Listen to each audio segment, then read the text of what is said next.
Dados da PNAD, Pesquisa Nacional por Amostra de Domicílios do IBGE, apurados em 2015, apontam que a população brasileira é composta de 51,48% de mulheres e a grande região com a maior proporção delas é a Sudeste.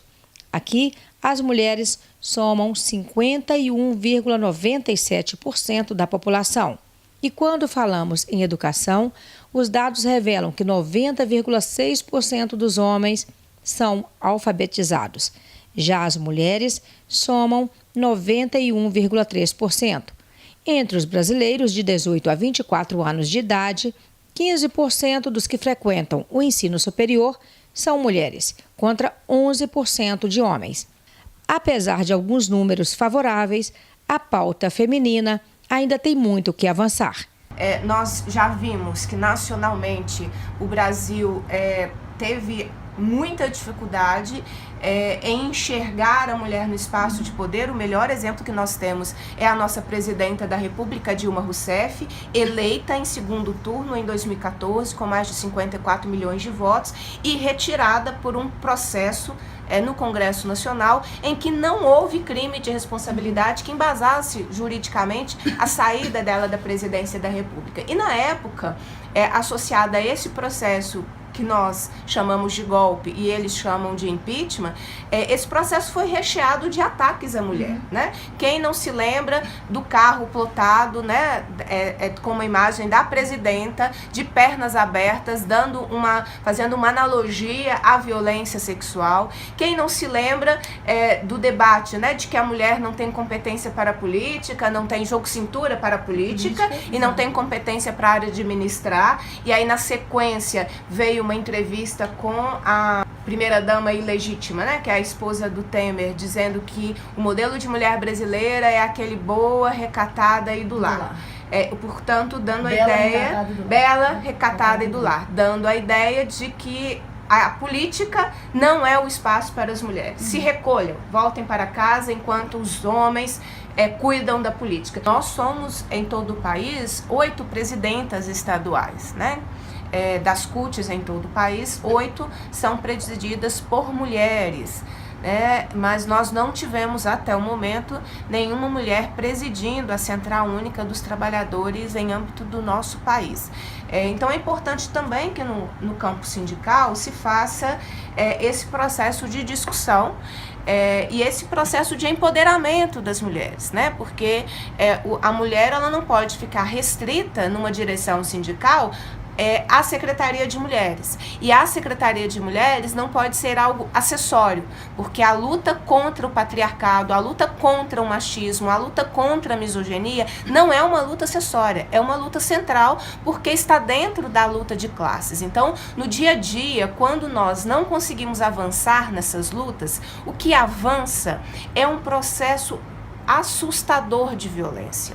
Cada vez nós nos deparamos com manchetes, notícias de como os homens, em geral, se comportam diante do fim de um relacionamento, diante da negativa da continuidade de um casamento. Isso precisa ser discutido pela sociedade. E os desafios são muitos.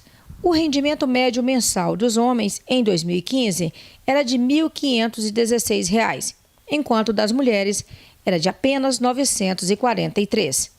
Preconceito, jornada tripla, discriminação e muito mais. Para encarar tudo isso, coragem é o outro nome que elas adotam. A reforma trabalhista é uma desgraça na vida das mulheres, principalmente na vida do povo, mas principalmente na vida das mulheres. Porque você imagina, tem gente que ainda não caiu na real pro tamanho do monstro do problema que é a reforma trabalhista, né? Então as pessoas vão começar a sentir isso na pele a partir do momento que o prego começar a entrar na carne mesmo. Aí as pessoas vão sentir. Você imagina, para a questão das mulheres, falar que uma mulher grávida ou amamentando pode trabalhar em lugares insalubres. Vamos falar da realidade das mulheres metalúrgicas. Imagina que uma mulher grávida trabalhando dentro de uma siderurgia, onde a partir do terceiro, quarto mês o bebê já escuta tudo, né? e aí ela passar até os 9 meses dentro desse ambiente de barulho, né? Que é aquela coisa toda. Como que vai nascer esse bebê? Como que vai ser a próxima geração? Né? Quando abre isso dentro da reforma trabalhista, é disso que a gente está falando. A gente não está falando somente do agora, das mulheres agora, mas das mulheres e também homens do futuro. Outro exemplo que eu gosto de dar assim, que fica bem claro assim, para as pessoas entenderem, né? Imagina aí nas granjas de porco, de frango, essa coisa toda aí, né? Quem produz na alta escala. E as mulheres que trabalham ali, lavando o chiqueiro, limpando os pinteiros ali, onde tá toda aquela porcariada ali. E falar que uma mulher que tá amamentando, ela pode sair dali e dar mamar o seu neném. E não pode, não pode. Isso é crime. Você imagina quanta contaminação aquela mulher tá ali exposta e vai levar pro neném, né? Então não é só o agora que a gente está debatendo, a gente está debatendo também o futuro, né? Como é que vai ser essas crianças no futuro que desde a gestação vão estar em contato diretamente, eu diria, com esse ambiente violento para a vida das mulheres. Dia 19 era para ter sido a votação da reforma da Previdência, então o povo todo foi para a rua, né? Nós fomos para a rua e damos nosso grito, e aí foi retirado da pauta. E aí, a impressão que dá é que tá todo mundo feliz, né? Porque foi retirado da pauta. De certa forma, foi uma conquista, sim. Eu queria fazer uma pergunta para a Lucimar e pedir a contribuição da Bia também, em relação à atuação política da mulher dentro dos sindicatos, né? Porque a gente tem uma baixa participação das mulheres no legislativo, acho que é 14% nos cargos eleitos no Brasil, né? Que é baixíssimo, diz que é uma das mais baixas do mundo. E isso vem também de uma baixa participação em outros lugares da política, né? Então eu queria pedir sua contribuição, Lucimar, para falar um pouco sobre as suas dificuldades e o que uma mulher quilombola e negra também passa nesses lugares.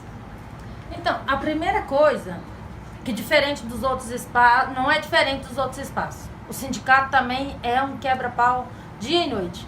É uma disputa constante, onde a gente tem que brigar para ocupar um espaço que é de direito nosso, que você vai ver lá nos associados, a grande quantidade de mulheres que tem lá. E na hora da montagem de chapa é uma briga, né? É um quebra-cabeça. Então, assim, não é fácil, não é uma luta fácil, principalmente vindo do campo, né? Para nós do campo, então, ocupar os espaços, isso para nós é muito mais difícil, porque hoje, só assim, falar uma realidade, hoje a juventude no campo está tendo mais acesso aos estudos, à escola, mas na minha época não tivemos essa oportunidade de ter esse acesso que tem hoje às salas de aula, né?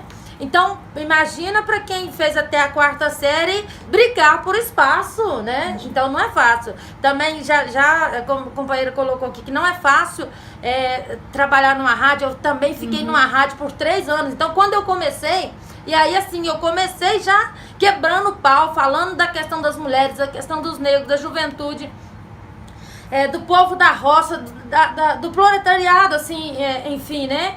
E aí um monte de gente começou primeiro, mas assim, vamos destacar esse monte de gente, homens. Fala assim, mas quem é aquela doida que tá na rádio agora, né? Como se a posição nos colocasse doida, né? Como se você tivesse posição e querer ocupar o espaço e ocupar, isso fizesse da gente com que a gente tivesse um distúrbio. Então, dentro do sindicato não é diferente. Dentro do sindicato, tem gente que fala matar um leão por dia. Eu falo matar 10, 20. O tanto que aparecer, a gente tem que matar por dia para você poder estar ocupando espaço e para você ter vez e voz e fazer com que aquilo seja ouvido. Longe de querermos fazer comparações entre homens e mulheres, mas nesse 8 de março, dia de luta das mulheres, o que buscamos é ressaltar a luta que elas ainda precisam travar. A minha trajetória anterior, que vem dos movimentos sociais, das pastorais, eu acho que eu nunca tinha evidenciado tanto o peso do patriarcado e do machismo nessas relações. Até então, estava relativamente tranquilo, né? E aí, quando eu venho para esse espaço do legislativo, aí as coisas ficam evidentes. Porque, por mais que eu me debruce no sentido de cumprir esse papel da melhor forma possível, o tempo inteiro o processo ele beneficia e ele é formatado para os homens. Desde a lógica da arquitetura dos prédios até as outras relações. Eu falo isso, estou aqui lembrando de algumas companheiras relatando no congresso, que até um certo tempo não tinha previsão de banheiros femininos. Maria do Rosário, que não pôde amamentar. Exato, eu sou mãe e quando eu tive minha filha, ela está com 10 anos, eu já estava no espaço do parlamento, e como foi conflituoso, como que essa barriga, ela evidencia o feminino presente ali, e como foi complicado, inclusive, organizar minha vida enquanto mãe e me manter naquele espaço, né? Era como se, olha, você não era para você estar aqui. Algumas coisas, elas são muitos conflitos dessa relação, elas são explícitas, outros não, né? Mas algumas coisas ficam muito evidentes. Por mais que a gente seja, olha, você é uma ótima vereadora e tal, mas a gente não consegue acessar a presidência da Câmara. Dificilmente a gente consegue fazer parte da mesa diretora, talvez só sendo secretária, que parece que sempre é esse lugar da mulher, né? Da organização ali, dos papéis, da escrita.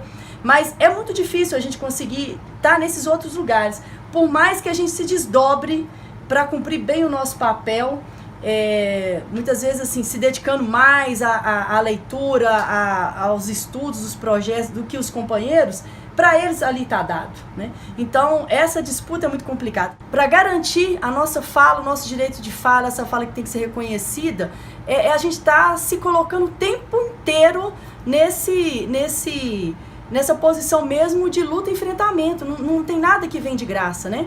Ali tudo é na base da conquista, e é isso, a gente mostrar o tempo inteiro, mostrar a capacidade de discussão, a capacidade ali de estar discutindo as questões da cidade, mas sabendo que ainda tem esses limites todos que eu estava dizendo, de acessar alguns instrumentos que são importantes para a gente fazer o nosso trabalho, que é, por exemplo, comissão e presidência e mesa diretora, e que isso fica muito difícil porque até então isso é pensado para os homens. Para nós, esse tipo de protagonismo ainda não está garantido e enfim, ainda matéria para lutar. Nas últimas eleições, a partir de 2016, somente 641 prefeituras foram ocupadas por mulheres. Foram praticamente 4.900 homens contra 641 mulheres, né? Ainda é muito pouco, né? Ainda é muito pouco. E um desafio é que muitas companheiras chegam nesse espaço, mas ainda na lógica machista. De travar o jogo ainda na lógica dos homens. E a gente precisa, então, além de termos mais mulheres, mas mais mulheres com outra postura, com outro olhar para esse jogo, nesse espaço de poder. Porque se a gente for para esse jogo com as mesmas regras, a gente não muda, a gente não transforma, a gente não radicaliza a democracia. E se alguém tem dúvida do lugar da mulher, vale dar voz à senadora Fátima Bezerra. Não é normal, não é saudável que num país com mais de 200 milhões de habitantes, as mulheres estejam subrepresentadas nos espaços de decisão política importante, desde o Congresso Nacional, as Assembleias Legislativas, câmaras municipais, etc. Nesses tempos, mais do que nunca, de resistência em defesa da democracia, lugar de mulheres é e deve ser também na política. E se alguém ainda pensa que esse lugar é pouco, outros espaços também são indicados.